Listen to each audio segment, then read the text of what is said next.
Hello dear students, आज हम class 12th business studies chapter number 11 that is marketing management का rapid revision करने वाले हैं।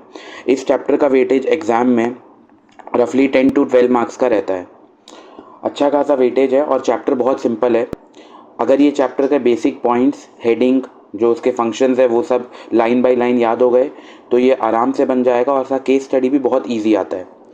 तो चैप्टर को हम लोग स्टार्ट करते हैं। सबसे पहले इस चैप्टर में टोटल हम लोग को ब्रॉडली 7 पॉइंट्स कवर करना है। जो 8th एडिशनल टॉपिक्स है इसको मैं साथ में लिखवा दिया हूँ। जो डिफरेंस बिटवीन था कि एडवर्टीजमेंट, पर्सनल सेलिंग, ये सब के बीच का डिफरेंस क्या है वो मैं एक साथ लिखवा दिया था। तो ब्रॉडली इसमें 7 टॉपिक्स डिस्कस करना है। सबसे पहले पढ़ेंगे कि मार्केटर कौन होता है, फिर क्या क्या सामान को हम लोग मार्केट कर सकते हैं, then meaning of marketing, marketing का मतलब क्या है, features of marketing, marketing management के philosophy, functions of marketing, marketing mix, और फिर ये जो एडिशनल टॉपिक है ये मैं इसी के साथ करवा दिया था। तो चलो सबसे पहले हम लोग देखते हैं कि मार्केटर कौन होता है। तो मार्केटर क्या है? मार्केटर एक पर्सन भी हो सकता है, ध्यान देना इस पॉइंट पे। मार्केटर एक पर्सन भी हो सकता है और marketer at the same time कोई ऑर्गेनाइजेशन भी हो सकता है जो लोगों को गुड्स और सर्विस दे रहा है। ऑर्गेनाइजेशन पे डिपेंड करता है। जैसे अगर रिलायंस इंडस्ट्री की बात करें तो वो गुड्स भी बनाता है, सिम कार्ड, फ़ोन, ये सब भी बनाता है, साथ में टेलीकम्युनिकेशन सर्विसेज भी प्रोवाइड करता है। तो मार्केटर कोई पर्सन को भी बोल सकते हैं, एक अकेला पर्सन को भी, और एक ऑर्गेनाइजेशन को भी जो गुड्स और सर्विसेज प्रोवाइड कर रहा है कि लोगों का जो डिमांड है, लोगों का जो वांट है वो सेटिस्फाई हो पाए, लोगों का जो पर्टिकुलर वांट है वो सेटिस्फाई हो पाए। तो ये है meaning of marketer. Marketer any person और ऑर्गेनाइजेशन हु प्रोवाइड्स दो चीज़, या तो गुड्स में या सर्विसेज, या अगर दोनों में डील करते हैं तो दोनों, टू सेटिस्फाई कस्टमर के नीड। ठीक है, ये याद रखना है। रेयर है एग्जाम के लिए मीनिंग ऑफ मार्केटर, लेकिन अगर आ गया तो एमसीक्यू में पूछ सकता है। तो याद रखना, मार्केटर एक पर्सन भी हो सकता है और एक पूरा का पूरा ऑर्गेनाइजेशन, कोई पूरा कंपनी भी हो सकता है। ठीक है, फिर इसके बाद अगले टॉपिक पे आते हैं। क्या क्या सामान को हम लोग मार्केट कर सकते हैं, किन किन सामानों को बेचा जा सकता है, मार्केट किया जा सकता है। ये भी एक क्वेश्चन आ सकता है। रेयर है लेकिन एमसीक्यू के पॉइंट ऑफ व्यू से कुछ पूछ सकता है। व्हाट कैन बी मार्केटेड, तो फिजिकल प्रोडक्ट्स जैसे प्रोडक्ट वगैरह है, इनको मार्केट किया जा सकता है। सर्विसेज, इंश्योरेंस का सर्विस हो गया, बैंकिंग का सर्विस हो गया, वेयर हाउस का सर्विस हो गया, इसको भी मार्केट किया जाता है। एलआईसी वगैरह का एडवर्टीजमेंट भी चलता है। At the same time ideas हो गया जैसे मेक इन इंडिया, फिर रक्तदान, जीवन दान, ये सब जो भी है ये आइडियाज़ को भी मार्केट किया जाता है। पर्सन्स को भी मार्केट किया जाता है। जब इलेक्शन का टाइम आता है तो हमारे जो पॉलिटिकल लीडर्स है, पॉलिटिशियंस है, उनको भी मार्केट किया जाता है कि आप इन्हें वोट देकर भारी बहुमत से इन्हें जिताए, विन करे। और फिर प्लेस को भी किया जाता है। जैसे अगर मान लो कोई ये क्या बोलते हैं, मीना बाज़ार वगैरह आया है तो उसका भी एडवर्टीजमेंट किया जाता है। एट द सेम टाइम कुछ इवेंट्स वगैरह भी ऑर्गेनाइज किया जा रहा है। कुछ भी ऑर्गेनाइजेशन, कई बार बहुत सारे प्लेटफॉर्म पे अलग अलग इवेंट ऑर्गेनाइज करा जाता है। जो बड़े बड़े इंस्टीट्यूशन होते हैं, बड़े बड़े कंपनीज होते हैं, उनके तरफ से कई बार गवर्नमेंट भी ऑर्गेनाइज करता है। तो जो भी इवेंट रख रहा है, क्रिकेट का कुछ इवेंट हो सकता है, लेट से कुछ पर्टिकुलर वहाँ पे उनको समझाया जा रहा है, बताया जा रहा है, तो ये सब जो भी है इवेंट के अंदर कवर हो जाता है। तो ये व्हाट कैन बी मार्केटेड आया, तो फिजिकल प्रोडक्ट को भी मार्केट किया जा सकता है, सर्विसेज को भी, आइडियाज़ को भी, पर्सन को भी, प्लेस को भी, एंड इवेंट को भी। क्लियर, ये हो गया सेकेंड टॉपिक। अब अगले पे आते हैं, मीनिंग ऑफ मार्केटिंग। मार्केटिंग को दो सेंस में पढ़ा जाता है। मार्केटिंग को दो सेंस में पढ़ा जाता है, एक ट्रेडिशनल सेंस में और एक मॉडर्न सेंस में। एग्जाम में अगर लिखने को आया मार्केटिंग तो ऑफकोर्स से प्रेफर करना है मॉडर्न सेंस। ट्रेडिशनल सेंस क्या बोलता है, मार्केटिंग एक बिजनेस एक्टिविटी है जहाँ पे डायरेक्ट फ्लो हो रहा है goods and service from producer to consumer. ये अपना सेलर है, सेलर मान लो, प्रोड्यूसर मान लो, वो डायरेक्ट क्या कर रहा है, फ्लो कर रहा है अपने गुड्स एंड सर्विसेज को, किसको दे रहा है, बायर को। तो ये ट्रेडिशनल सेंस है। पुराने सेंस में ये वाला मीनिंग यूज़ होता है। लेकिन मॉडर्न सेंस में थोड़ा सा चेंज कर दिया गया मार्केटिंग का मीनिंग। ये एक सोशल प्रोसेस है, बिकॉज हम एक पर्सनल रिलेशन मेंटेन करते हैं। अगर मैं सेलर हूँ तो मैं अपने कस्टमर के साथ एक प्रॉपरली पर्सनल रिलेशन मेंटेन करूँगा कि वो बार बार मेरे ही ऑर्गेनाइजेशन में आकर सामान को परचेज करे। तो ये एक सोशल प्रोसेस है, सामाजिक प्रक्रिया है, जिसमें इंडिविजुअल ऑब्टेन करता है जो भी उसे चाहिए होता है अपने नीड एंड वांट के अकॉर्डिंग। तो बायर को जो भी चाहिए रहेगा वो अपने नीड एंड वांट के अकॉर्डिंग सामान परचेज करेगा। और लास्ट पॉइंट लिखा है, freely exchange of product and services of value, मतलब बदले में कुछ ना कुछ पैसा दिया जाएगा। फ्री में धंधा तो हमें करना है नहीं, दान धर्म दक्षिणा के लिए बिजनेस ओपन किए भी नहीं है। तो वैल्यू इन द सेंस कुछ ना कुछ पैसा दिया जाएगा, कुछ ना कुछ वैल्यू दिया जाएगा। ठीक है, तो मीनिंग की बात है, मीनिंग दो सेंस में क्लासिफाइड है, एक ट्रेडिशनल सेंस में, एक मॉडर्न सेंस में। ट्रेडिशनल सेंस बोलता है मार्केटिंग एक बिजनेस एक्टिविटी है जहाँ पे गुड्स का डायरेक्ट फ्लो हो रहा है, goods and service from producer से गुड्स जा रहा है कंज्यूमर तक।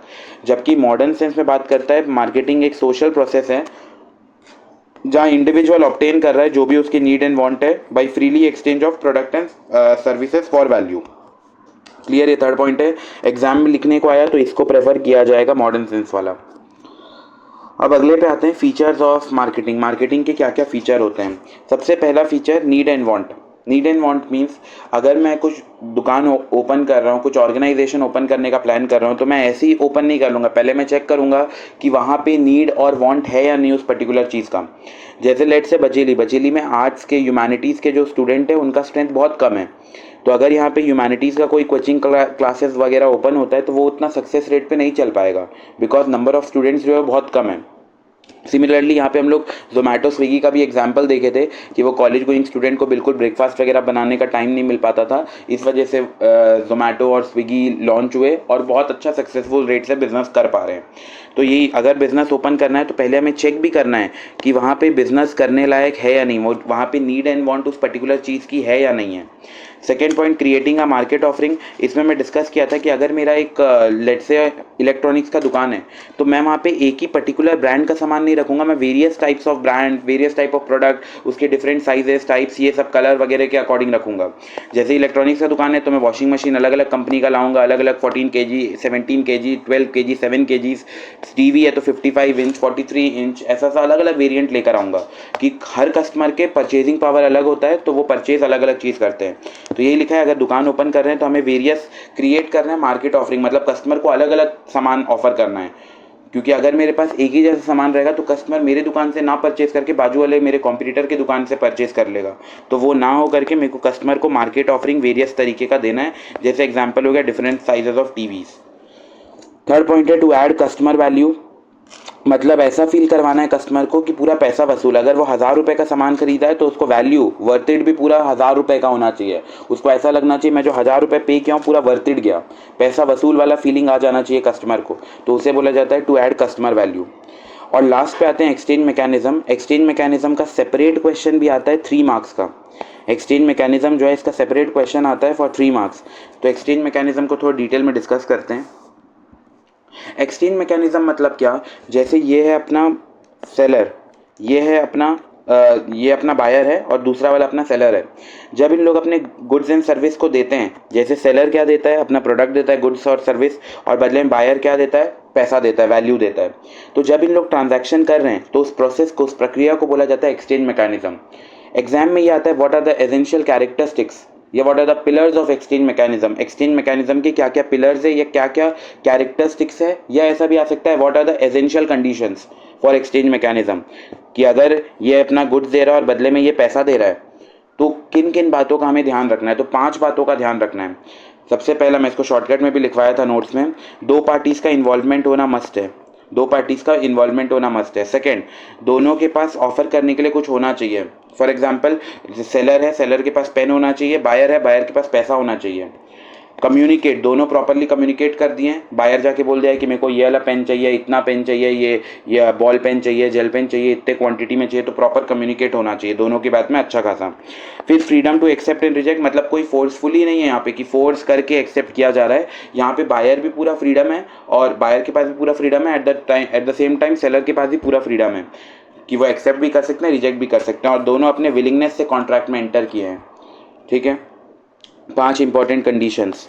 सबसे पहला, involvement of at least 2 parties, buyer, seller, wholesaler, retailer, manufacturer, wholesaler, कोई भी हो सकता है। ठीक है, तो एटलीस्ट 2 पार्टीज का इन्वॉल्वमेंट। सेकेंड, दोनों के पास कुछ ना कुछ ऑफर करने के लिए होना चाहिए, एक के पास सामान, दूसरे के पास पैसा। तीसरा point, both the party should have the ability to communicate, properly बता दिए कौन सा पेन चाहिए, कैसा पेन चाहिए, कितना क्वांटिटी वाला चाहिए, वो सब कुछ। फ्रीडम है, दोनों के पास एक्सेप्ट और रिजेक्ट कर सकते हैं और अपने विलिंगनेस, अपने खुद की इच्छा से इस कॉन्ट्रैक्ट के अंदर गए। तो ये एक्सचेंज मैकेनिज्म, इसके 5 इंपॉर्टेंट या एसेंशियल कंडीशंस है, 5 इसके इंपॉर्टेंट कंडीशंस है जो कि बिल्कुल याद रखना है। एग्जाम में 3 मार्क्स का सेपरेट क्वेश्चन पूछा जा सकता है। ओके, अब हम लोग अगले टॉपिक पे आते हैं, अपने fifth topic, that is marketing management के फिलॉसफी। मार्केटिंग मैनेजमेंट के फिलॉसफी, इसमें एक और पॉइंट मेरे को एक्सप्लेन करना था। फादर ऑफ, कई बार ये आ जाता है फादर ऑफ मार्केटिंग बताओ एमसीक्यू के अंदर, तो फादर ऑफ मार्केटिंग का जो नाम है वो है फिलिप कॉटलर। फिलिप कॉटलर ने बहुत सारा मटेरियल प्रोवाइड किया है, बहुत सारे बुक्स प्रोवाइड किए हैं रिगार्डिंग मार्केटिंग, मार्केटिंग के क्या स्ट्रक्चर होने चाहिए, मार्केटिंग कैसे किया जाता है, मार्केटिंग में क्या क्या स्टेप्स होता है। तो आगे जब तुम लोग फर्दर स्टडीज़ करोगे तो बैचलर डिग्री पे, मास्टर डिग्रीज पे इनके बारे में बहुत डिटेल में समझोगे। अभी के लिए बस हमारा यहाँ पे क्या है, फिलिप कॉटलर जो है फादर ऑफ मॉडर्न मार्केटिंग के नाम से उन्हें जाना जाता है। उनने बहुत सारे फिलॉसफी दिए, कुछ फिलॉसफी हमारे सिलेबस में है तो वो हमें पढ़ना है। अब हम आते हैं मार्केटिंग मैनेजमेंट के फिलॉसफी पे। मार्केटिंग मैनेजमेंट पे अगर बात किया जाए तो ये हमारे 5 में मार्केटिंग के कंसेप्ट है। कंसेप्ट भी बोल सकता है, इसे फिलॉसफी भी बोल सकता है, तो इसमें कोई कन्फ्यूजन नहीं होना है। मतलब क्या क्या तरीके हैं मार्केटिंग करने के, अगर आपको अपना सामान बेचना है तो आप कैसे कैसे बेच सकते हैं, तो उसी बोला जाता है फिलॉसफी, उसी को बोला जाता है कंसेप्ट। तो ये 5 कंसेप्ट है जिससे सामान बेचा जा सकता है। सबसे पहला होता है प्रोडक्शन कंसेप्ट, सेकंड होता है product concept, third selling concept, fourth marketing concept, fifth social marketing, जिसे सोसाइटल मार्केटिंग कंसेप्ट भी बोला जाता है। अब हम एक एक फिलॉसफी को डिस्कस कर रहे हैं। एग्जाम में फिलॉसफी भी पूछ सकता है, कंसेप्ट भी पूछ सकता है, दोनों सेम होता है। तो ये 5 कंसेप्ट है या 5 फिलॉसफी है जिससे आप धंधा कर सकते हैं। सबसे पहला हम लोग रीड करते हैं। सबसे पहला फिलॉसफी का नाम है production concept. Production concept, production concept बहुत सिंपल बात बोलता है। प्रोडक्शन कंसेप्ट बोलता है कि आप कोशिश करो कि आप अपना अफोर्डेबल प्राइस में गुड्स दो। Affordable price in the sense, आप अगर आप अपने कॉम्पिटिटर से कम प्राइस में गुड्स ऑफर करोगे तो जो भी कस्टमर है वो आपके कॉम्पिटिटर के दुकान में ना जाकर वो सेम प्रोडक्ट आपसे परचेज करेगा। और अफोर्डेबल प्राइस कब हो पाएगा, जब आप अपने क्वांटिटी बढ़ाओगे। जब हम लोग प्रोडक्शन ज़्यादा करते हैं तो पर यूनिट कॉस्ट जो है वो कम आ जाता है, लेकिन वही अगर हम लोग प्रोडक्शन कम कर रहे हैं तो पर यूनिट कॉस्ट ज़्यादा आएगा। जैसे लेट्स से एक एग्जांपल देखते हैं। मान लो एक ऑर्गेनाइजेशन है जो 10,000 यूनिट बना रहा है, 10,000 यूनिट बना रहा है और टोटल उसका 1 लाख का खर्चा आ रहा है डिवाइडेड बाई 10,000 यूनिट। तो यहाँ पे कट कर दो, तो एक यूनिट को बनाने में कितना उसका खर्चा आया, 10 रुपये। तो ये कॉस्ट है, कॉस्ट में ऐड करेगा अपना प्रॉफिट और बाद में इसका आ जाएगा सेलिंग प्राइस। लेकिन वहीं अगर हम लोग दूसरा ऑर्गेनाइजेशन ले, खर्चा उसका भी आया लेट से 1 लाख रुपए और वो बनाया है टोटल 100 यूनिट। तो ये 2 0 कैंसिल, तो एक यूनिट को बनाने में उसका कितना रुपया आ गया, 1000 रुपीज़ पर यूनिट। तो इससे हमें ये पता चला जब हम ज़्यादा स्केल में क्वांटिटी बनाते हैं, ज़्यादा जब सामान बनाते हैं तो पर यूनिट का जो कॉस्ट है वो कम आता है। लेकिन वहीं जब हम कम यूनिट बनाते हैं तो पर यूनिट पे जो कॉस्ट है वो ज़्यादा आएगा, प्लस इसमें फिर प्रॉफिट लगाया जाएगा, प्रॉफिट के बाद आएगा सेलिंग प्राइस, तो इसकी वजह से प्रोडक्ट महंगा हो जाएगा। तो प्रोडक्शन कंसेप्ट का कहना बस इतना है कि आप कोशिश करो कि आप हमेशा अफोर्डेबल प्राइस में गुड्स रखो। अफोर्डेबल प्राइस में अगर गुड्स रहेगा तो कस्टमर आपकी दुकान से परचेज करेगा। और आप अफोर्डेबल प्राइस कब कर पाओगे, जब आपका पर यूनिट कॉस्ट कम आएगा। पर यूनिट कॉस्ट कम कब आएगा, जब आपका क्वांटिटी बढ़ेगा। तो इसका मेन फोकस क्या है, कंपनी को लार्ज स्केल में प्रोडक्शन करना चाहिए। इसका मेन फोकस है कि जो कंपनी है उसको लार्ज स्केल में प्रोडक्शन करना चाहिए। प्रोडक्शन जैसे ही बढ़ेगा तो कॉस्ट कम हो जाएगा और अफोर्डेबल गुड्स मिल पाएंगे। क्लियर, इसको भी एक बार रीड कर लो, ये एक्स्ट्रा पॉइंट्स है, इसको भी एक बार रीड कर लो। ठीक, अब अगले पे आते हैं। सेकेंड कंसेप्ट है प्रोडक्ट कंसेप्ट। प्रोडक्ट कंसेप्ट बोलता है कि अफोर्डेबल प्राइस में बेचने की जरूरत नहीं। अगर आपके प्रोडक्ट में वो क्वालिटी है, अगर आपका प्रोडक्ट उतना गुडविल वाला है कि आप अच्छा क्वालिटी प्रोवाइड कर रहे हो, तो फिर पैसे का फ़र्क नहीं पड़ता। क्वालिटी दो कस्टमर को, क्वालिटी अगर आपका अच्छा रहेगा तो कस्टमर भागते दौड़ते आपके दुकान में आएगा। तो ये कंसेप्ट का जो मेन फोकस है वो बोलता है क्वांटिटी में हमें फ़र्क नहीं पड़ता, क्वांटिटी आप कम भी बनाओ चल जाएगा, लेकिन क्वालिटी बरकरार रखो, क्वालिटी बिल्कुल मेंटेन करके रखो। क्योंकि अगर क्वालिटी अच्छा रहेगा तो कस्टमर फिर पैसे देने के बाद सोचेगा नहीं। तो यहाँ पे प्रेफरेंस जो रहता है, प्रेफरेंस रहता है क्वालिटी पे, कि क्वालिटी अच्छे से अच्छा दो। जितना बेस्ट क्वालिटी दोगे कस्टमर उसको परचेज करने के लिए तैयार हो जाएगा। तो इसका मेन फोकस है गुड क्वालिटी प्रोडक्ट दो, एडेड फीचर दो अपने प्रोडक्ट के अंदर। ठीक है, जैसे इसका बेस्ट एग्जांपल हो गया अपना, इसको भी एक बार रीड कर लेना, ये बिल्कुल शॉर्ट एंड क्रिस्प है, प्रोडक्ट कंसेप्ट से रिलेटेड। ठीक है, अपना एग्जांपल हो गया जैसे आईफोन, ऑडी, ये सब क्या होता है, इन लोग वेल नोन ब्रांड है। इन लोग अपना प्रोडक्ट का कॉस्ट कभी भी कम नहीं करते। जब भी आईफोन का नया नेक्स्ट मॉडल आएगा वो उससे भी ज़्यादा रेट का आएगा और कस्टमर उसको अच्छे खासा परचेज करने के लिए तैयार हो जाएगा, क्योंकि इनका मार्केट में एक ब्रांड वैल्यू है, एक स्टेटस सिंबल है। तो इस वजह से ये वेबलिन गुड्स के अंदर भी कंसिडर्ड होते हैं। तो जब इनका एक स्टेटस सिंबल होता है, इन लोग क्वालिटी बहुत अच्छा मेंटेन करके देते हैं, क्वालिटी इनका बहुत अच्छा तगड़ा रहता है। तो क्वालिटी जब किसी भी ऑर्गेनाइजेशन का प्रोडक्ट के अंदर क्वालिटी बहुत अच्छा रहेगा तो फिर कस्टमर प्रोडक्ट का वैल्यू नहीं देखेगा, वो उस चीज़ को परचेज कर लेगा। ये कहना है प्रोडक्ट कंसेप्ट का।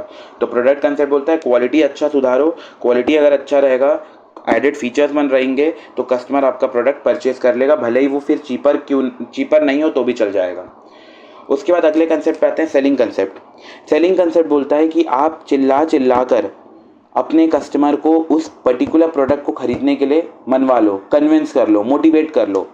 तो ये सेलिंग कंसेप्ट है। सेलिंग कंसेप्ट बोलता है कि आपके पास जो सामान रखा है आप उसको बेचो, aggressive selling and promotional technique के। अग्रेसिव सेलिंग एंड प्रमोशनल मतलब ऐसा नहीं कि गुस्सा होकर बाल उल खींच रहे हैं, वो एक यहाँ पे पॉइंट डिस्कस नहीं हो रहा है। Aggressive selling and promotional technique मतलब आप पूरा कोशिश करो कि आप चिल्ला चिल्ला कर अपने सामान को बेच पा रहे हो, तो उसे बोला जाता है aggressive selling and promotional techniques या एफर्ट्स।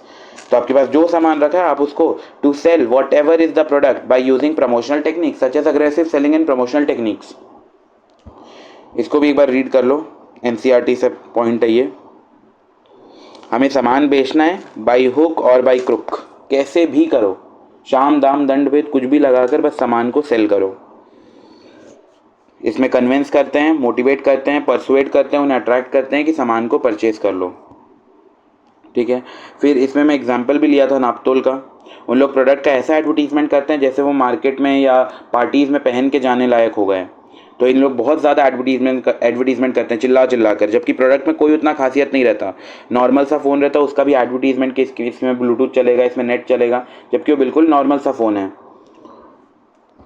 फिर बेडशीट्स वगैरह की बात करें तो बोलेंगे 3D प्रिंट, फ्लोरल प्रिंट, इसको परचेज कर लो, पूरा रूम महकेगा। तो ये सब क्या है, सेलिंग एंड प्रमोशनल टेक्निक्स हैं। एक छोटा सा स्क्रीन वाला लैपटॉप, कोई मतलब का नहीं, उसको भी बहुत ज़्यादा aggressive selling and promotional technique करके बेचना, तो ये सब किया जाता है, उसे बोला जाता है सेलिंग कंसेप्ट। ठीक है। अब अगले कंसेप्ट पे आते हैं। अगला है मार्केटिंग कंसेप्ट। जैसे कि हम लोग डिस्कस किए थे, मार्केट का जो राजा होता है, मार्केट का जो बादशाह होता है वो होता है कस्टमर। अगर कस्टमर खुश है तो फिर वो आपकी दुकान में ज़रूर आएगा, और वो क्या आएगा, वो और 10-15 लोग को लेकर आएगा। लेकिन अगर कस्टमर आपके प्रोडक्ट एंड सर्विसेज से खुश नहीं है तो वो खुद भी नहीं आएगा, और साथ में 50-60 लोग को भी बैड रिव्यूज़ दे देगा कि आप उसके दुकान में आओ ही मत, उसके दुकान में जाओ ही मत। तो इसी वजह से मार्केट का जो राजा है, customer is the king of the market, बादशाह है। कस्टमर को अगर खुश कर दिए तो वो और 10-15 लोग को लेकर आएगा, और अगर वो खुश नहीं है आपके प्रोडक्ट एंड सर्विसेज से तो वो खुद भी नहीं आएगा और 50-60 लोग को बैड रिव्यूज़ दे देगा आपके प्रोडक्ट के बारे में। तो इसीलिए मार्केटिंग कंसेप्ट बोलता है कस्टमर आपको जो बोल रहा है आप आंख बंद करके उसको बनाना चालू कर दो और कस्टमर के नीड एंड वांट को सेटिस्फाई कर दो। तो ये वाला पॉइंट है मार्केटिंग कंसेप्ट। मार्केटिंग कंसेप्ट बोलता है कि कस्टमर का जो सेटिस्फैक्शन है वो हमारा अटमोस्ट प्रायोरिटी है, वो हमारा सबसे बड़ा प्रायोरिटी है कि कस्टमर बस खुश रहे। कस्टमर खुश है तो आपका दुकान अच्छा चलेगा, ये बोलता है मार्केटिंग कंसेप्ट। तो कस्टमर आपको जो बनाने बोल रहा है, कस्टमर अल्कोहल, लिकर, सिगरेट्स बनाने बोल रहा है, आप उसको बना दो। तो ये बोलता है मार्केटिंग कंसेप्ट। अब अगले कंसेप्ट पे आते हैं जिसका सोच इससे थोड़ा बड़ा है। अब अगले पे आते हैं। इसमें एक ऐसा भी कंसेप्ट क्वेश्चन आया था क्या मार्केटिंग कंसेप्ट के अंदर कि कस्टमर है, वो फ्रिज देखा, उसको डबल डोर का फ्रिज चाहिए, तो ये कौन से कंसेप्ट के अंदर आएगा, तो कस्टमर अपना प्रेफरेंस बता रहा है तो वो आ जाएगा मार्केटिंग कंसेप्ट के अंदर कि कस्टमर को ये नहीं चाहिए, कस्टमर को ये चाहिए। तो दैट इज व्हाट, क्या, मार्केटिंग कंसेप्ट। ठीक है, ये क्लियर रखना है, कस्टमर का जो नीड है वो हमारा अटमोस्ट प्रायोरिटी है। अब अगले पे आते हैं सोसाइटल मार्केटिंग कंसेप्ट, जिसका सोच थोड़ा ऐसा बोल सकते हैं ये बहुत ब्रॉड सोच रहा है। मार्केटिंग कंसेप्ट क्या बोला था, कस्टमर जो बोल रहा है आप आंख बंद करके वो सामान बनाना चालू कर दो। वेरे सोसाइटल मार्केटिंग कंसेप्ट बोलता है ऐसा नहीं, कस्टमर लिकर बनाने बोल रहा है आप लिकर बनाना चालू कर दिए, कस्टमर सिगरेट्स बनाने बोल रहा है आप सिगरेट प्रोडक्शन चालू कर दिया। ऐसा नहीं कर सकते, बिकॉज अगर आपने ये किया तो इससे कहीं ना कहीं हमारा जो सोसाइटी है वो डैमेज हो जाएगा। तो इसीलिए सोसाइटल मार्केटिंग कंसेप्ट बोलता है कस्टमर का तो नीड सुनो ही, बट साथ साथ में सोसाइटी को भी प्रायोरिटी में रखो, सोसाइटी को मत भूल जाओ। सोसाइटी पे अगर उसका दुष्परिणाम हो रहा होगा, बैड इफेक्ट, इल इफेक्ट हो रहा होगा, तो फिर वो प्रोडक्शन मत करो, वरना सोसाइटी आपकी दुकान बंद कर देगा, शट डाउन कर देगा। तो यहाँ लिखा है प्रोड्यूसर और मार्केटर मस्ट फॉलो, यहाँ पे मार्केटर आएगा, must follow the need and want of customer but should not ignore the society and environment. तो उन्हें सोसाइटी या इन्वायरमेंट इग्नोर करने की ज़रूरत नहीं है। Company should not blindly follow the goals of customer satisfaction, this may lead to many social and environmental problems. ठीक है, ये क्लियर रखना है। तो मेन फोकस क्या है, कस्टमर का सेटिस्फैक्शन तो सुनो, लेकिन बाउंड्रीज को लांघो मत, एथिकल बाउंड्रीज के बियॉन्ड मत जाओ, उसके अंदर रहो। ठीक है, ये भी एक बार पॉइंट पढ़ लेना, एनसीईआरटी के पॉइंट्स है।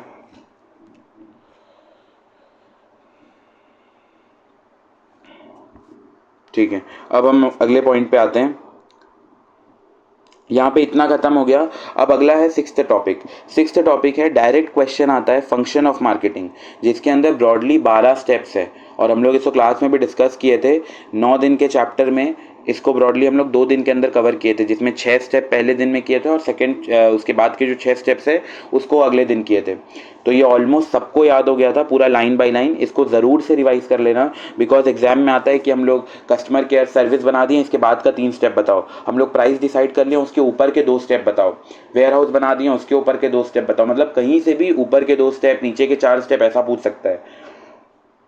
और इसको बिल्कुल सीक्वेंस में याद रखना है।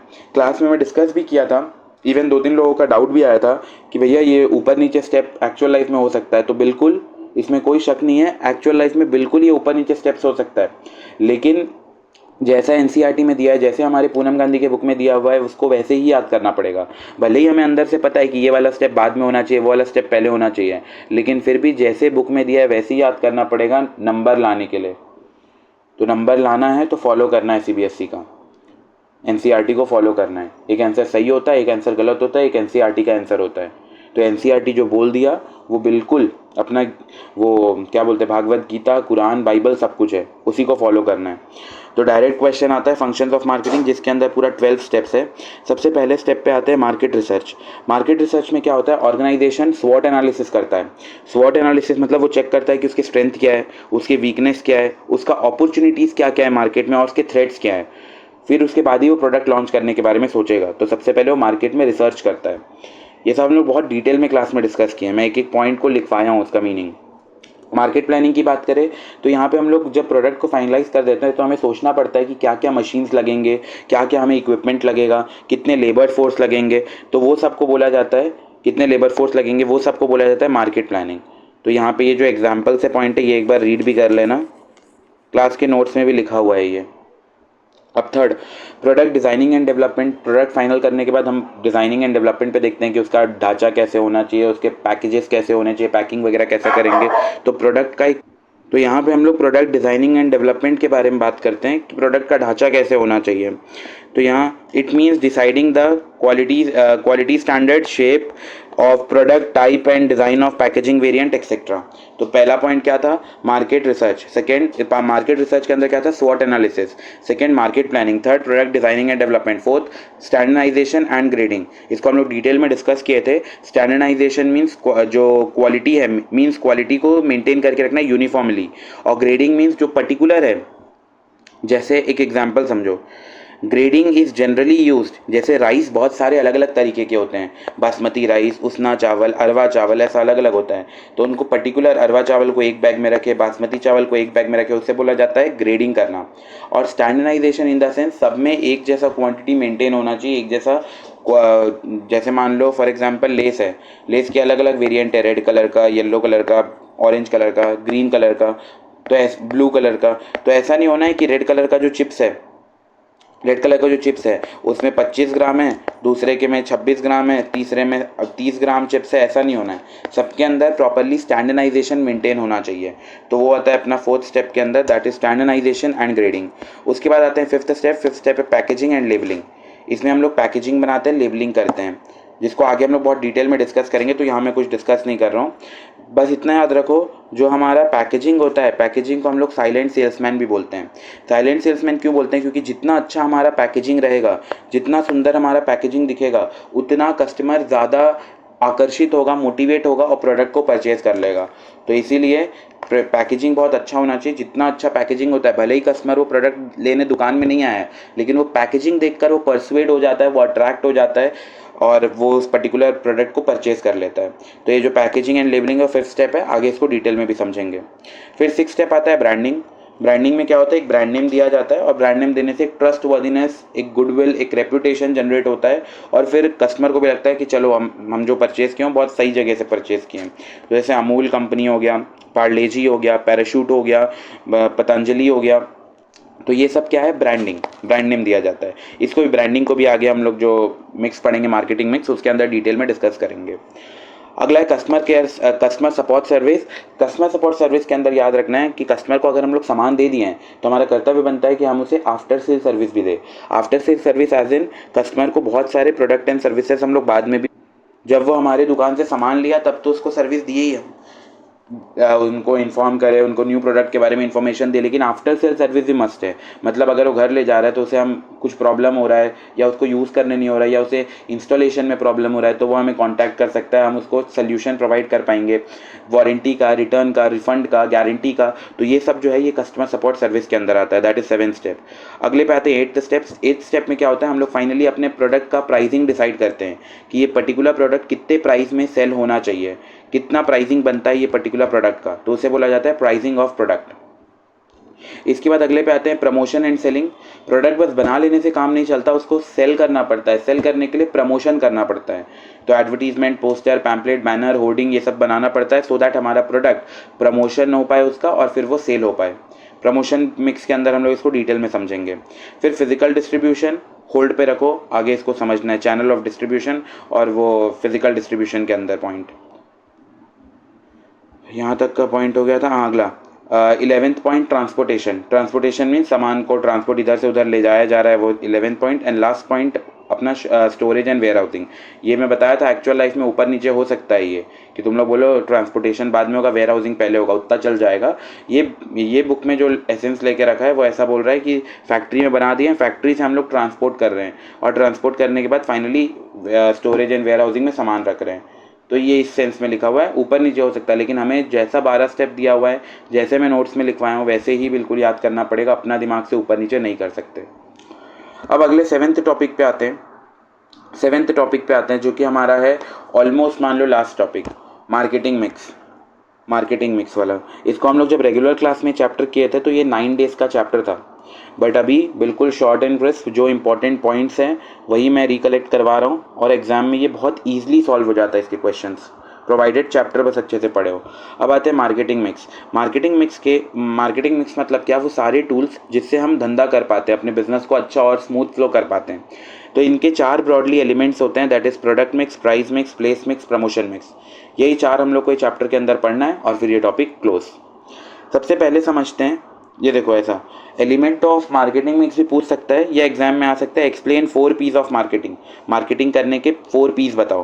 तो 4 पीस क्यों बोल रहा है, क्योंकि हर चीज़ का जो मिक्स है उसका जो स्टार्टिंग वो पी से चालू होता है, that is product mix, price mix, place mix, promotion mix. तो इसीलिए इसको 4 पीस ऑफ मार्केटिंग भी बोला जाता है, 4 पीस ऑफ मार्केटिंग। और दूसरा एलिमेंट ऑफ मार्केटिंग मिक्स। अब इसके अंदर सबसे पहले हम लोग आते हैं प्रोडक्ट मिक्स के अंदर। प्रोडक्ट मिक्स के अंदर हम लोग ब्रॉडली 3 चीज़ पढ़ने वाले हैं कंपोनेंट ऑफ प्रोडक्ट मिक्स के, branding, packaging and labelling. Branding करना, पैकेजिंग करना और फिर लेबलिंग करना, एग्जाम के पॉइंट ऑफ व्यू से ये इंपॉर्टेंट है। तो हम लोग देखे थे ब्रांडिंग मतलब क्या होता है, एक ब्रांड मार्क लगाना जिससे कस्टमर का ट्रस्ट वर्दीनेस बिल्ट होता है और कस्टमर फिर वो पर्टिकुलर प्रोडक्ट को परचेज करने के लिए और ज़्यादा परसुएड हो जाता है और ज़्यादा इंटरेस्टेड हो जाता है, ठीक है। लेकिन जब हम लोग ब्रांड नेम रख रहे हैं, ये भी डायरेक्ट क्वेश्चन आता है, जब हम ब्रांड नेम रख रहे हैं तो हमें कुछ बातों का ध्यान देना है। तो मैं 4 पॉइंट इसमें लिखवाया था, जो 4 बातों का हमें ध्यान देना है। सबसे पहला, brand name should B short and simple. Brand name बिल्कुल शॉर्ट एंड सिंपल होना चाहिए, जैसे अमूल कंपनी हो गया, पतंजलि हो गया, पैराशूट हो गया, तो बिल्कुल शॉर्ट एंड सिंपल है।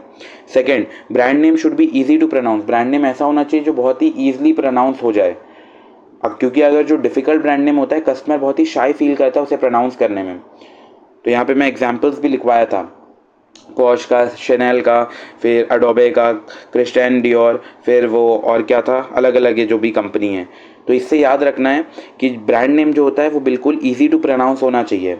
अगर ब्रांड नेम थोड़ा वो रहेगा, कैसे बोल सकते हैं, थोड़ा फैंसी टाइप ऑफ रहेगा, मतलब थोड़ा प्रोनाउंसिएशन में उसका प्रॉब्लम आएगा, तो कस्टमर को बहुत शाई फील होता है वो नाम को प्रोनाउंस करने में, और फिर वो उस पर्टिकुलर प्रोडक्ट को ऐसा हो सकता है कि वो कंज्यूम भी ना करे।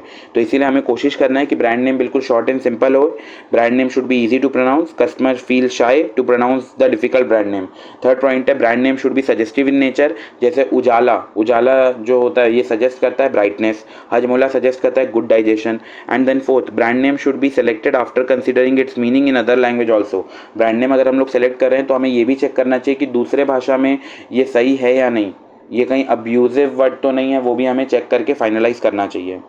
फिर उसके बाद हम लोग वेरियस टर्म्स पढ़े थे जो इंपॉर्टेंट नहीं है, बस इसमें से इतना याद रख लो, ब्रांड जो होता है ये कॉम्बिनेशन होता है ब्रांड नेम और ब्रांड मार्क का।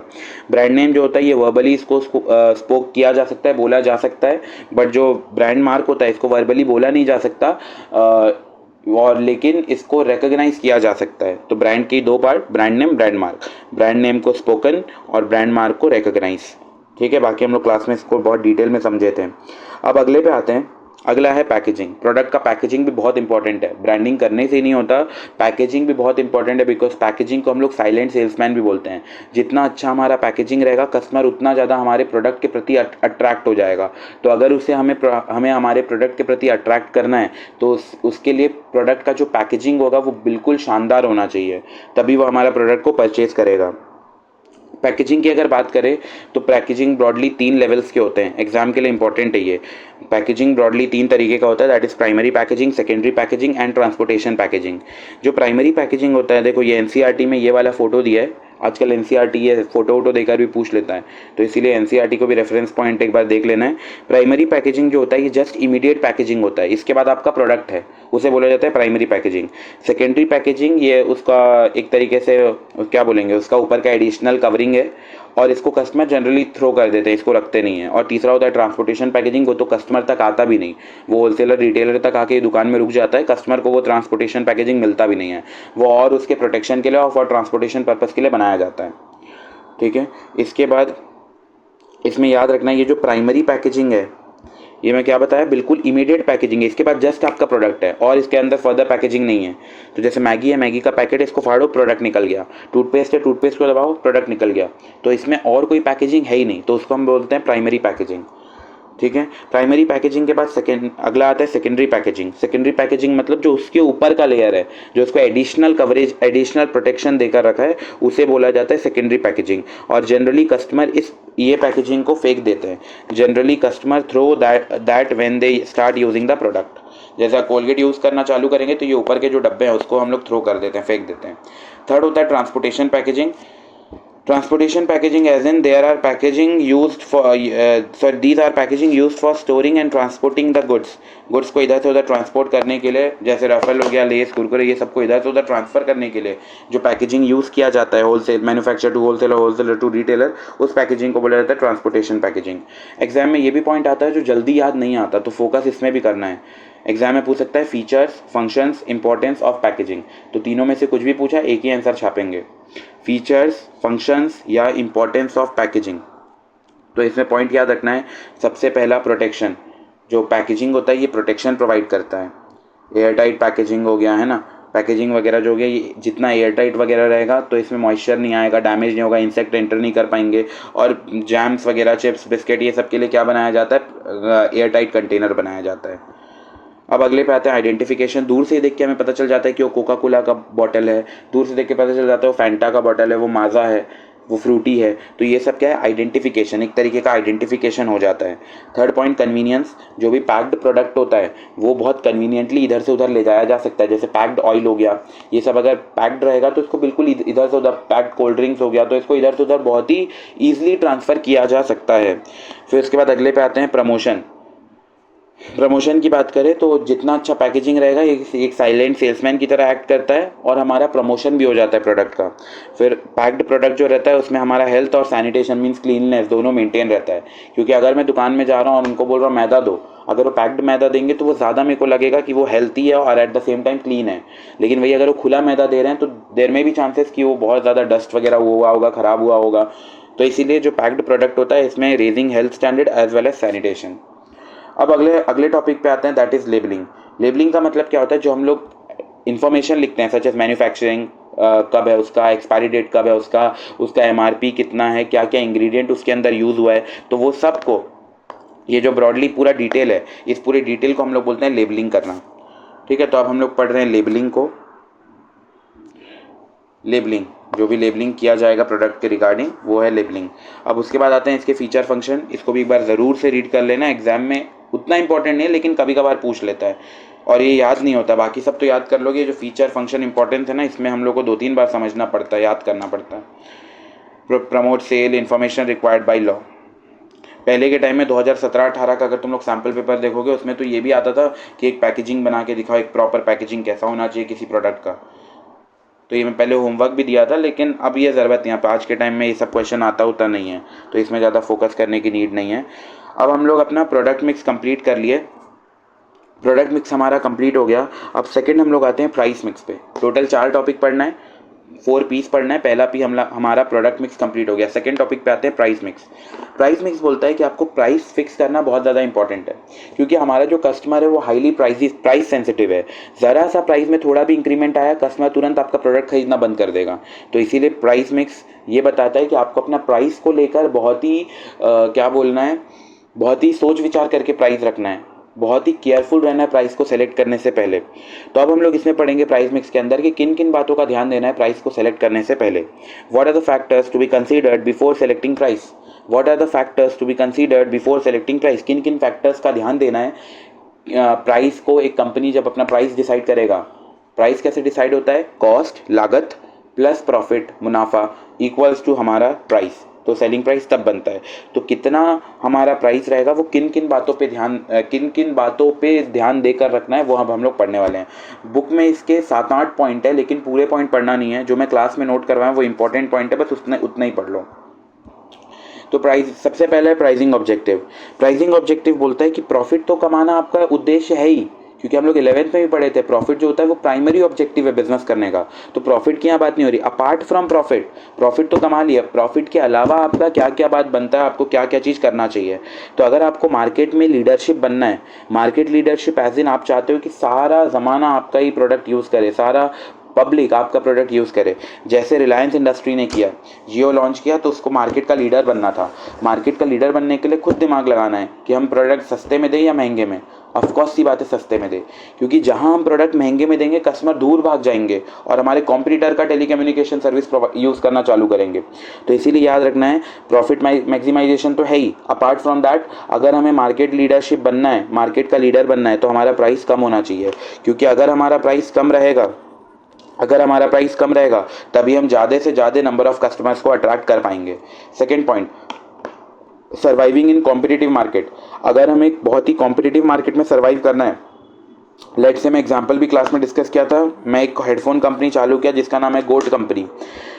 मेरे को ऑलरेडी पता है मार्केट में मेरे बहुत सारे कॉम्पिटिटर है, तो अगर मेरे को उनसे लड़ना है, मार्केट में मेरे को सर्वाइव करना है, तो मेरे को various types of discount provide करना पड़ेगा। मेरे को डिस्काउंट देना पड़ेगा, वारंटी देना पड़ेगा, गारंटी देना पड़ेगा, होम डिलीवरी देना पड़ेगा, अलग अलग एक्सेसरीज देना पड़ेगा, गिफ्ट वाउचर देना पड़ेगा, कुछ गाना या स्पॉटिफाई ये सब का सब्सक्रिप्शन देना पड़ेगा, है ना, क्रेडिट पीरियड देना पड़ेगा, दैट इज EMI वगैरह, इक्वेटेड मंथली इंस्टॉलमेंट्स, ये सब प्रोवाइड करना पड़ेगा। तो तब जाके मैं इस कॉम्पिटिटिव मार्केट से लड़ पाऊंगा और कस्टमर को ग्रैब कर पाऊंगा, कस्टमर को परसुएड अट्रैक्ट कर पाऊंगा।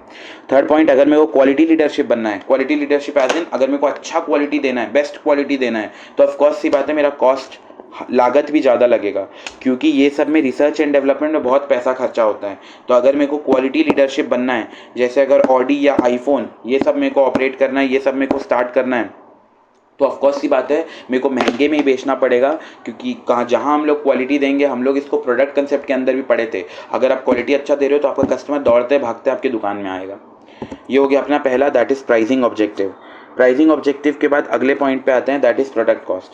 अगर ब्रॉडली देखा जाए तो हमारे 2 कॉस्ट होते हैं, एक होता है हमारा टोटल कॉस्ट के अंदर फिक्स्ड कॉस्ट, और दूसरा होता है हमारा वेरिएबल कॉस्ट। फिक्स्ड कॉस्ट वो होता है जो बिल्कुल कांस्टेंट रहता है, जैसे रेंट हो गया, रेंट इसको तो पे करना ही है, सैलरी ऑफ परमानेंट स्टाफ हो गया, ये सब पे करना ही है, चाहे धंधा हो चाहे धंधा ना हो, ये हमें पे करना ही पड़ेगा, rent, salary of permanent staff, ये सब। और वेरिएबल कॉस्ट क्या होता है, ये वेरीज या चेंज विथ आउटपुट, मतलब रॉ मटेरियल कब लगाऊंगा? जिस दिन दुकान ओपन करूंगा। दुकान बंद है, रॉ मटेरियल नहीं लगेगा। वेजेस कब दूंगा? जब लोग काम करेंगे। लोग काम नहीं करेंगे, वेजेस नहीं दूंगा। तो उसको बोलते हैं वेरिएबल कॉस्ट। टोटल कॉस्ट के अंदर दो part, fixed cost, variable cost. लेकिन मैं और भी इसमें बताया था, टोटल कॉस्ट में दो पार्ट तो है, रहते ही है, फिक्स्ड कॉस्ट और वेरिएबल। इसके साथ एक और कॉस्ट भी आ जाता है, semi variable cost. Semi variable cost क्या होता है? ये आधा फिक्स्ड कॉस्ट है, आधा वेरिएबल कॉस्ट है। जैसे इसका मैं एग्जांपल भी बताया था, हमारा इलेक्ट्रिसिटी बिल हो गया। इलेक्ट्रिसिटी बिल में क्या होता है? देखो क्लास में जो मैं सेमी वेरिएबल का एग्जांपल डिस्कस किया था, इसमें मैं इलेक्ट्रिसिटी बिल के बारे में बताया था। इलेक्ट्रिसिटी बिल अगर तुम लोग इलेक्ट्रिसिटी पूरे महीने भर भी यूज़ नहीं करोगे तो भी देखना 20-30 रुपये 50 रुपये ऐसे ही आ ही जाता है। तो इसको बोला जाता है फिक्स कॉस्ट। इतना तो लगेगा। आपका जो बिजली विभाग है वो आपको इलेक्ट्रिसिटी कनेक्शन प्रोवाइड किया है, तो आप बिल्कुल भी यूज़ नहीं करोगे तो भी आपका 10, 20, 30, 40, 50 इतना तो आएगा ही आएगा। तो उसको बोलते हैं फिक्स्ड कॉस्ट। और इसके ऊपर का जितना आपने यूज़ किया उससे बोला जाएगा वेरिएबल कॉस्ट। तो यहाँ पे फिक्स्ड कॉस्ट है 50 रुपये, प्लस अगर महीने भर में अच्छा खासा 100 रुपये का बिजली यूज़ किया तो 150 रुपये आपका बिजली बिल आएगा। आपने बिजली बिल्कुल नहीं यूज़ किया तो ऐसा नहीं, जीरो आएगा, तब भी 50 रुपये बिजली बिल आएगा। तो उससे बोला जाता है सेमी वेरिएबल कॉस्ट, जिसमें फिक्स्ड कॉस्ट भी रहता है, जिसमें वेरिएबल कॉस्ट भी रहता है, दोनों का एक साथ कंपोनेंट रहता है। तो इसका मैं क्वेश्चन भी क्लास में करवाया था, तो वो एक बार ज़रूर से रीड कर लेना। देखो ये वाला question, a salesman of a company dealing in pet food. एक सेल्समैन है जो पेट फूड में डील कर रहा है, इस पेड अ फिक्स सैलरी। उसको बोला गया है कि तेको 20,000 तो फिक्स देंगे ही देंगे, ठीक है, फिक्स 20,000 रुपये पर मंथ देंगे। बट लिखा है further more 20 rupees extra per unit of the product beyond the target sale. मतलब लेट से उसको टारगेट दे दिया गया है कि दिन का 100 यूनिट्स तो बेच देना। 100 के बाद जैसे ही 101वां यूनिट बेचेगा तो देखो पर यूनिट पे 20 रुपये एक्स्ट्रा मिलेगा। तो ये कौन सा कॉस्ट है? ऑफकोर्स सी बात है, सेमी वेरिएबल कॉस्ट है। सेमी वेरिएबल कॉस्ट क्यों है? क्योंकि 20,000 तो उसको एनी हाउ देंगे ही देंगे। 20,000 में कोई दूसरा दौरा है ही नहीं। 20,000 उसको एनी हाउ मिलेगा ही मिलेगा। ये जो 20,000 है वो मिलेगा। प्लस अब इसके आगे का इसका मेहनत के ऊपर डिपेंड करता है, तो वो हो गया वेरिएबल कॉस्ट। जितना ज़्यादा बेचेगा उतना कमाएगा। तो ये फिक्स्ड कॉस्ट का कंपोनेंट, ये वेरिएबल कॉस्ट का कंपोनेंट, तो टोटल मिला के इसको सेमी वेरिएबल कॉस्ट बोलेंगे। तो इसका आंसर हो जाएगा सेमी वेरिएबल कॉस्ट। क्लियर? इससे ऐसा एमसीक्यू आ जाता है। उसके बाद अगले थर्ड पॉइंट पे आते हैं, प्राइस मिक्स के अंदर extent of competition in the market. बहुत सिंपल, अगर मार्केट में आपका कोई कंपटीशन नहीं है देन यू आर फ्री कि आप कितना भी प्राइस रख सकते हो, उसमें कोई इशू नहीं है। पूरा फ्रीडम है, कितना भी प्राइस रख सकते हो। लेकिन अगर आपका मार्केट में बहुत ज़्यादा कंपटीशन है, हाई कंपटीशन चल रहा है मार्केट में, आपके कॉम्पिटिटर भरे पड़े हैं, तो फिर आपको केयरफुल रहना है। आपको दूसरा प्रोडक्ट चेक करना पड़ेगा कि वो आपका कॉम्पिटिटर कितने में ऑफर कर रहा है और आप कितना मिनिमम तक में बेच सकते हो। तो extent of competition in the market में दो बात का ध्यान, अगर आपका मार्केट में बहुत ज़्यादा कंपटीशन है तो आपको केयरफुल रहना है और उसका प्रोडक्ट चेक करना पड़ेगा वो कितने में बेच रहा है और आप मिनिमम कितने में बेच सकते हो। एंड अगर आपके मार्केट में कोई भी कंपटीशन नहीं है then you are free to decide कि आपका कितना प्राइस होना चाहिए। 100 में बेचना है, 200 में बेचना है, 1000 में बेचना है, 5000 में बेचना है। तो ये extent of competition in the market. आज का लास्ट पॉइंट पे आते हैं, गवर्नमेंट एंड लीगल रेगुलेशन। कई सारा ऐसा एसेंशियल कमोडिटी होता है जिसमें गवर्नमेंट खुद बोलता है कि ये कमोडिटी का जो प्राइस है वो हम फिक्स करेंगे। क्यों? क्योंकि एसेंशियल कमोडिटीज़ है, जैसे एलपीजी हो गया, राइस हो गया, चना हो गया, गुड़, जैगरी हो गया। ये सब क्या है? हमारे एसेंशियल कमोडिटीज़ है जो हर किसी को मिलना ही चाहिए। अगर इतना भी नहीं मिल पाया तो फिर वो कैसे अपना लाइफ सस्टेन कर पाएगा, चला पाएगा? तो गवर्नमेंट कई सारे प्रोडक्ट का प्राइस खुद डिसाइड करता है, उसे बोला जाता है गवर्नमेंट एंड लीगल रेगुलेशन। और ये एसेंशियल कमोडिटीज़ के साथ होता है। तो जो भी प्रोड्यूसर एसेंशियल कमोडिटीज़ पे डील कर रहे हैं, गवर्नमेंट बोलता है आप इस पे प्राइस डिसाइड नहीं कर सकते, हम जितना बोलेंगे मैक्सिमम आपको उतना में ही सेल करना पड़ेगा। तो हम एक सीलिंग प्राइस सेट कर रहे हैं, इसके ऊपर आप नहीं जा सकते। तो ये वाला पॉइंट याद रखना है, ठीक है। तो एसेंशियल कमोडिटीज़, तो गवर्नमेंट कई सारे एसेंशियल कमोडिटीज़ को रेगुलेट करता है, लाइक एलपीजी, राइस, चना एंड वो जैगरी। यहाँ तक हम लोग पढ़ लिए। अब अगले टॉपिक पे आते हैं, प्लेस मिक्स। प्लेस मिक्स क्या है? प्लेस मिक्स में मतलब जो मैन्युफैक्चरर है वहाँ से कस्टमर तक सामान जा रहा है, इसको बोला जाता है प्लेस मिक्स। प्लेस मिक्स का ही दूसरा नाम है फिजिकल डिस्ट्रीब्यूशन, जो मैं फंक्शन में बताया था कि इसको होल्ड पे रखो, आगे हम लोग कंप्लीट करेंगे। तो प्लेस मिक्स के अंदर हम लोग दो चीज़ पढ़ेंगे, एक चीज़ पढ़ेंगे चैनल्स ऑफ डिस्ट्रीब्यूशन और दूसरा पढ़ेंगे फिजिकल मूवमेंट। तो सबसे पहले आते हैं channels of distribution. Channel of distribution क्या बोलता है कि आपको वेरियस इंटरमीडियरीज को इन्वॉल्व करना ही पड़ेगा, क्योंकि आप एक अलग सेलर हो, एक जगह में आपका कस्टमर पूरा स्कैटर्ड है, बिखरा हुआ है, तो आप हर जगह तक नहीं जा सकते। आपको कोई ना कोई लगेगा बीच में, इंटरमीडियरीज, बीच में मिडिल मैन, जो आपके रिटेल स्टोर तक पहुंचा पाए और आपका जो कस्टमर है वो सामान परचेस कर पाए। क्योंकि आप एक जगह में और आपके कस्टमर पूरे स्कैटर्ड है अलग अलग जगह में, तो आप ही हर जगह में नहीं जा सकते। सामने सामने अलग जगह तो आप जा सकते हैं, लेकिन मान लो आप हो भोपाल में, दिल्ली बहुत दूर है, तो आप बीच में मिडिल मैन को इन्वॉल्व करना पड़ेगा सो दैट दिल्ली के रिटेल आउटलेट में भी आपका सामान बिक पाए। ठीक है, तो चैनल्स ऑफ डिस्ट्रीब्यूशन का यही पॉइंट है। इसके अंदर हम लोग पढ़े थे चैनल ऑफ डिस्ट्रीब्यूशन ब्रॉडली दो तरीके का होता है, एक होता है डायरेक्ट चैनल और दूसरा होता है इनडायरेक्ट चैनल। डायरेक्ट चैनल, एक इनडायरेक्ट चैनल। डायरेक्ट चैनल को जीरो लेवल भी बोला जाता है। Zero level in the sense direct manufacturer से कस्टमर तक सामान जा रहा है, बीच में कोई इन्वॉल्व नहीं है। तो कंपनी ओन शोरूम हो गया, एग्जाम्पल बाटा वाले जो होते हैं, बाटा जो शूज़, स्लीपर्स ये सब बनाते हैं, इन लोग का भी आउटलेट चलता है और डायरेक्ट मैन्युफैक्चरर टू कस्टमर तक जाता है, बीच में मिडिल मैन इन्वॉल्व नहीं होते। Door to door, Eureka Forbes, ये जो होते हैं ये वैक्यूम क्लीनर की कंपनी है, बुक में दिया हुआ है, एनसीईआरटी में रेफरेंस दिया है, याद कर लेना। एक्वागार्ड हो गया, टेली मार्केटिंग हो गया, इंटरनेट मार्केटिंग जैसे अमेजॉन, तो बीच में इंटरमीडिएट इन्वॉल्व नहीं, मैन्युफैक्चरर से डायरेक्ट कस्टमर तक जा रहा है सामान। तो हम लोग जीरो लेवल किसको बोलते हैं? जीरो लेवल उसे बोला जाता है, 2 मिनट रुको। जीरो लेवल उसे बोला जाता है जहाँ पे डायरेक्टली सामान कस्टमर तक जा रहा है। तो यहाँ पे directly to customer without any intermediaries, कोई भी मिडिल मैन इन्वॉल्व नहीं, मैन्युफैक्चर सामान बनाया और वो डायरेक्ट के डायरेक्ट कस्टमर को सामान मिल गया, बीच में कोई भी मिडिल मैन इन्वॉल्व नहीं है, तो उसे बोला जाता है जीरो लेवल और डायरेक्ट लेवल। सेकंड पे आता है इनडायरेक्ट लेवल। इनडायरेक्ट लेवल के अंदर 3 होता है, 1 level, 2 level and 3 level. 1 level में क्या होता है? मैन्युफैक्चरर है, मैन्युफैक्चरर से कस्टमर तक सामान, बीच में कौन आ गया? एक पार्टी, रिटेलर, तो इसको बोलते हैं 1 लेवल। 2 लेवल में मैन्युफैक्चरर और कस्टमर के बीच में होलसेलर एंड रिटेलर। 3 लेवल में मैन्युफैक्चरर और कस्टमर के बीच में पहला distributing agent, wholesaler and retailer, तो इसको बोलते हैं 3 लेवल। ठीक है, तो यहाँ पे लेवल्स वाला भी कंप्लीट हो गया पोर्शन। यहाँ हम लोग डिस्कस भी किए थे एमबीए चाय वाला एंड ये चिक्का लिट्टी वाले, ये सब हो गया था। फिजिकल मूवमेंट पे आ जाते हैं। इसका 4 पॉइंट है, order processing, transportation, warehousing and inventory control. Exam के लिए उतना इंपॉर्टेंट नहीं, लास्ट वाला बस इंपॉर्टेंट है, इन्वेंट्री कंट्रोल। मतलब इन्वेंट्री किन किन चीज़ों को देखकर रखना चाहिए। सबसे पहला policy on customer service. Policy on customer service means आपको चेक करना पड़ेगा, अगर आपको सर्विस अच्छा देना है ज़्यादा स्टॉक रखना पड़ेगा, सर्विस ख़राब देना है स्टॉक कम रखना पड़ेगा। कोई सा भी ऑर्गेनाइजेशन का ये मोटिव रहता ही नहीं कि हम सर्विस ख़राब दे, तो वो स्टॉक हमेशा ज़्यादा रखते हैं कि सो दैट सर्विस उनका अच्छा रहे, कस्टमर को वेटिंग पीरियड में ना रुकना पड़े, वो तुरंत आए दुकान और सामान लेकर चले जाए। Second, accuracy of sales forecast. अगर हमें पता है कि कितना सेल होता है तो उसके अकॉर्डिंग स्टॉक रखो। Third, cost of inventory. अगर सस्ता पड़ रहा होगा तो ज़्यादा स्टॉक रखो, महंगा अगर इन्वेंट्री का कॉस्ट आ रहा होगा तो कम स्टॉक रखो। And change in technology. अगर आपका ऐसा इन्वेंट्री है जिसका जो बहुत ही फ्रीक्वेंटली चेंज हो जाता है, तो फिर आपकी जिम्मेदारी है कि आप उसका बहुत ही कम स्टॉक मेंटेन करो, बिकॉज वो जल्दी जल्दी आउटडेटेड हो जाएगा, ऑब्सलीट हो जाएगा। लेकिन अगर आपके पास ऐसा प्रोडक्ट है, इन्वेंट्री है जो बहुत ही धीरे धीरे चेंज होता है, तो फिर ज़्यादा स्टॉक रखो, कोई इशू नहीं आएगा। तो ये था इन्वेंट्री कंट्रोल के अंदर का पॉइंट। अभी चैप्टर का लास्ट टॉपिक पे आते हैं, प्रमोशनल मिक्स। प्रमोशनल मिक्स बोलता है कि बस आप सामान बना लिए उससे कुछ नहीं हो पाएगा, आपको प्रमोशन करना पड़ेगा, उस पर्टिकुलर प्रोडक्ट का प्रचार प्रसार करना पड़ेगा, सो दैट कस्टमर इस बात पे अवेयर हो जाए कि आप क्या बेच रहे हो, कितने का बेच रहे हो, क्या क्या आपका प्रोडक्ट एंड सर्विसेज है। तो वो सब हम लोग यहाँ पे पढ़ेंगे प्रमोशन मिक्स के अंदर। प्रमोशन मिक्स बोलता है कि आपको कस्टमर को इन्फॉर्म करना है, हमारा इंटेंशन होना चाहिए कि कस्टमर को हम परसुएड करें, अट्रैक्ट करें और वो हमारा सामान को परचेज कर ले।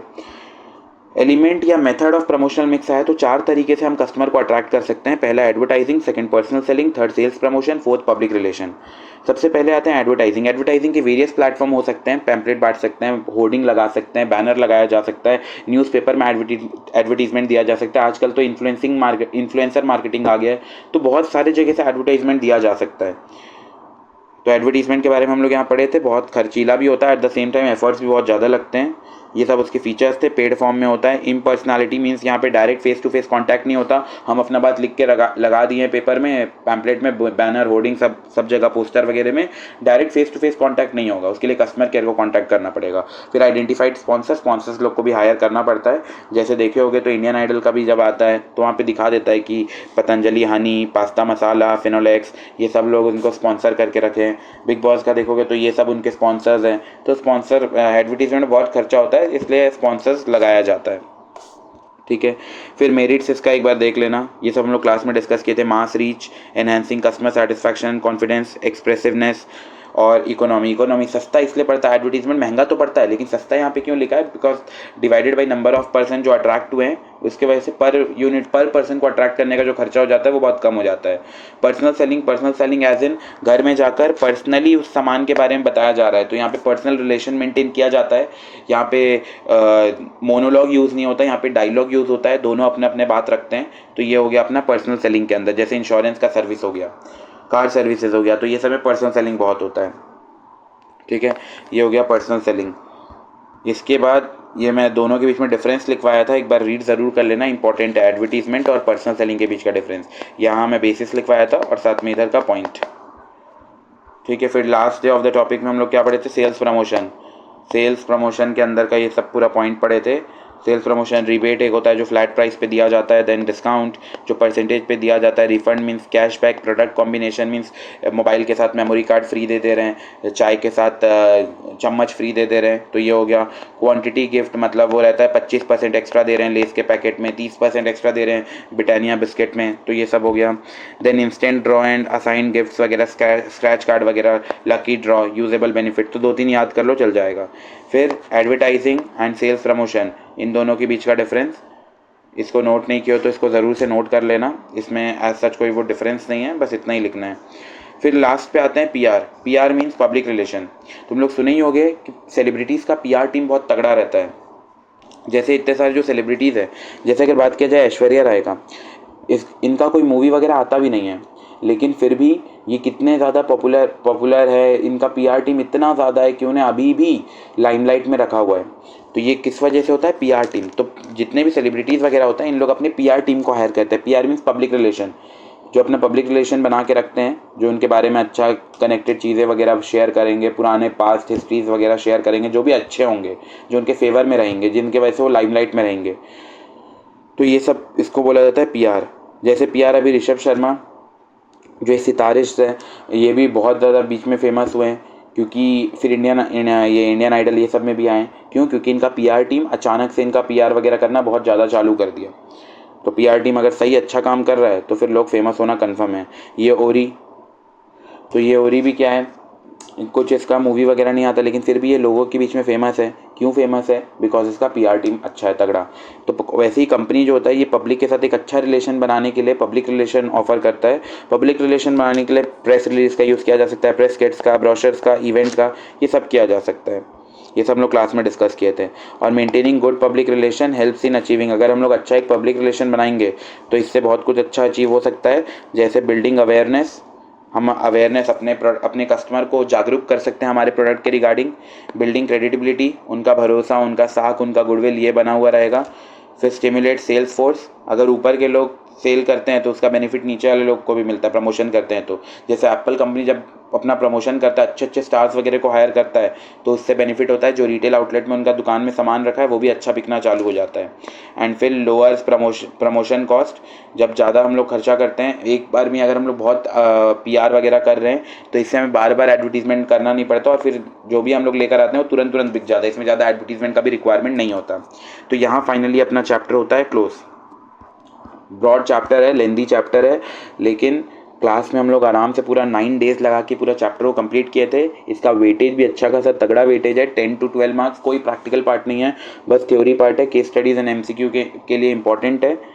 और एंड आई होप सो कि सबको ये पूरा चैप्टर वापस से रिफ्रेश हो गया होगा, समझ आ गया होगा। Thank you.